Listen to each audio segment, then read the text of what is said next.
Projector वहाँ खत्म हुआ था जहाँ पे रेड हेयर बोलता है युवान को कि अपना बैच जमा कर दो 5 दिन के लिए और सॉल्ट्री में चले जाओ। ये सुनते फिर उसके बाद अपना युवान सोचता है और फिर रेड हेयर को बोलता है कि क्या मैं एक्सपेल नहीं हो रहा क्या। रेड हेयर भी जवाब देता है क्या तुम्हें स्कूल से निकाल दूं, पर ऐसा क्यों भाई? एकेडमी में फेल होने के सिर्फ दो ही रीजन होता है, या तो तुम एग्जाम फेल कर दो या तो किसी स्टूडेंट की जान ले लो जब वो एग्जाम की किसी ऑफिशियल ड्यूटी का हिस्सा ना हो। ये सुन के युवान बोलता है क्या रिलीफ है, कम से कम जो चीज का मुझे सबसे बड़ा डर था वो तो नहीं हुआ। फिर रेड हेयर उसको बोलता है लगता है बेटे तुम अभी तक सिचुएशन समझ नहीं रहे हो, अगर तुम्हारी जगह होता ना तो इतना रिलैक्स बिल्कुल नहीं होता। फिर युवान अपने मन में बोलता है वो सही कह रहे हैं, अगर येलो बैच छोड़ दिया तो इसका मतलब मेरा लीडर का पोजीशन तो हट जाएगा। अगर मुझे इस लॉटरी में डाल दिया गया तो 5 दिन के लिए बंद कर दिया जाएगा, तो सिर्फ मेरे पास तो एक ही दिन बचेगा नया बैच लेने के लिए। पर कब तक क्या कोई प्रोफेसर बचा भी होगा उस येलो बैच के लिए? रेड हेयर अपने मन में बोलता है अगर मैं एकेडमी के हिसाब से चलता ना तो इसको 7 दिन के लॉक करना था, पर इसका मतलब होता है कि इसके आगे इसका कुछ चांस खत्म हो जाता। हो सकता है ये मौका बहुत छोटा है पर फिर भी मैं इसे एक दिन का मौका दे रहा हूँ। फिर रेड हेयर अपने एनर्जी से पूरी तरह ब्लू एनर्जी फैला लेता है और युवान अपने मन में बोलता है ये एनर्जी तो हद से ज्यादा है, मैं तो अपने लेवल पर इसकी पावर का अंदाजा भी नहीं लगा पा रहा हूँ। फिर रेड हेयर बोलता है उसको अब मैं तुमसे एकेडमी के ड्यूटी के तौर पर नहीं बल्कि एक सीनियर के तौर पर बात करना चाहता हूँ। चलो फिर तुम्हारी बेवकूफ हरकतों के बारे में मैं तुमसे बात करता हूँ, ठीक है? मैंने अपनी रॉ एनर्जी यूज की है ताकि बाहर का कोई भी हमारी बातें सुन ना सके। मुझे बिल्कुल भी पसंद नहीं है कि जो तुम्हें मैं कहने वाला हूँ कोई और उसे सुन ले। चलो फिर युवान जी बोलिए सर। मुझे पूरा यकीन था कि तुम कुछ बड़ा करोगे, लेकिन यहाँ तुमने ऐसी हरकत कर रहे हो जो सिर्फ एक बेवकूफ ही कर सकता है। सच कहूँ तो मुझे तुमसे ज्यादा उम्मीद था, लेकिन तुमने मुझे निराश किया है। मुझे माफ कर दो सर। मुझे कोई फर्क नहीं पड़ता कि तुम सॉरी हो या नहीं, तुम मुझे ये कह रहे हो कि बस तुम इतना ही कर सकते हो। अगर तुमने खुद गंदा किया है ना तो उसे साफ भी करना तुम्हारा ही जिम्मेदारी है। क्या बोले आप सर? जंक्शन की मैग्रोटॉक्स यूज करने आता है ये तुम्हें पता था। ये जानते हुए तुमने सोचा होगा कि तुम्हारी माँ की डेथ के पीछे वही होगा, इसीलिए तुमने उसका लोअर एब्डोमेन को कम्प्लीटली डिस्ट्रॉय कर दिया।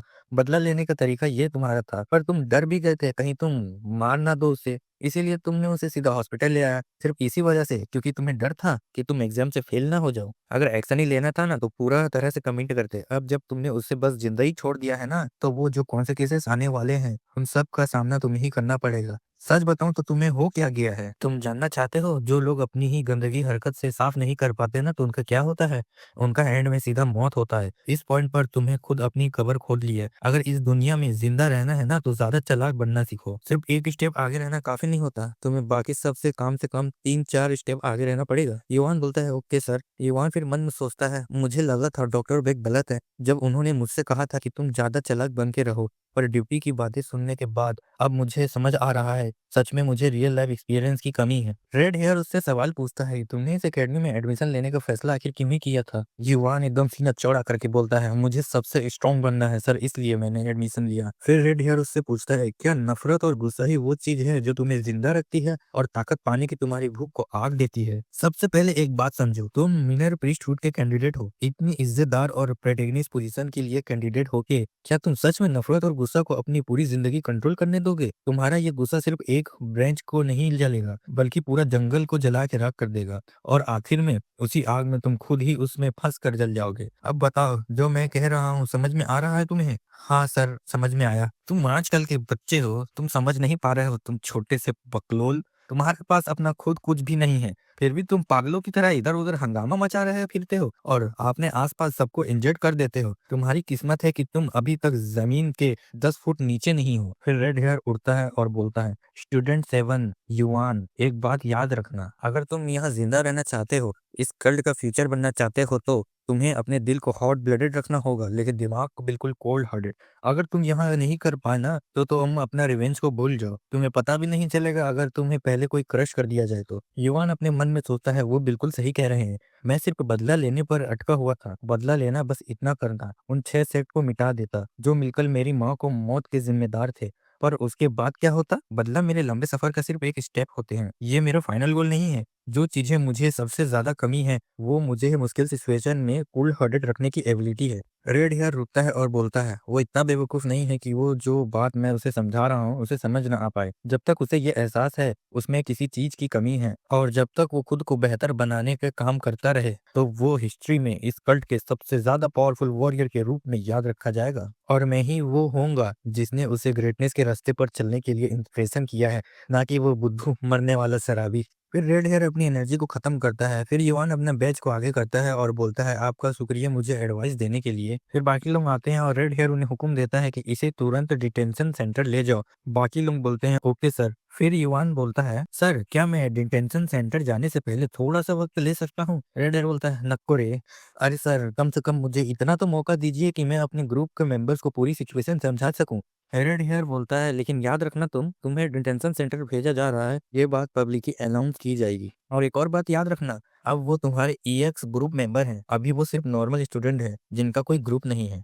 युवान मन में सोचता है लगता है वो मुझे ये बात दिमाग में ठोक ठोक कर बैठाना चाहते हैं कि मेरी बेवकूफ़ी हरकतों के रियल लाइफ कॉन्सिक्वेंसेस होते हैं। अब क्या करूँ यार। फिर सीन चेंज होता है जहाँ अनाउंस किया जा रहा होता है स्टूडेंट 7 ने स्टूडेंट 4 की लोअर एब्डोमेन को डिस्ट्रॉय कर दिया है, जिससे स्टूडेंट की सारी मार्शल आर्ट्स की एबिलिटी खत्म हो गई है। सजा के तौर पे स्टूडेंट 7 को ग्रुप लीडर से टाइटल छीन लिया गया और उसे 5 दिन के लिए डिटेंशन सेंटर भेजा जा रहा है। ये सब स्टूडेंट के लिए एक लेसन, किसी भी स्टूडेंट का लोअर एब्डोमेन को डिस्ट्रॉय करना एक घिनौना जुर्म है, जिससे एकेडमी कभी भी लाइटली नहीं लेगा। फिर भीड़ में बोला जा रहा होता है युवान सच में एक मास्टर निकला, मुझे लगा था बस वो स्ट्रॉन्ग मार्शल आर्टिस्ट है और वो तो पूरा पागल है। स्टूडेंट 4 अरे भाई वो तो पॉइजन सेट का जंक्शन क्यों है ना।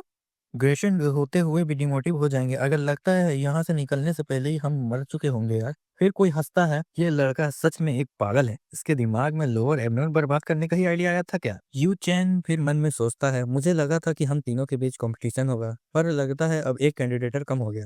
अब वो कॉम्पीट नहीं कर सकता। ये बोला होता है स्टूडेंट 5 यंग मास्टर यू चैन ने और साइबर सेक्ट के। स्वॉट सेक्ट का बोलता है परफेक्ट, इसका नाम होता है ग्योंग युन चैन। स्वॉट सेक्ट से है।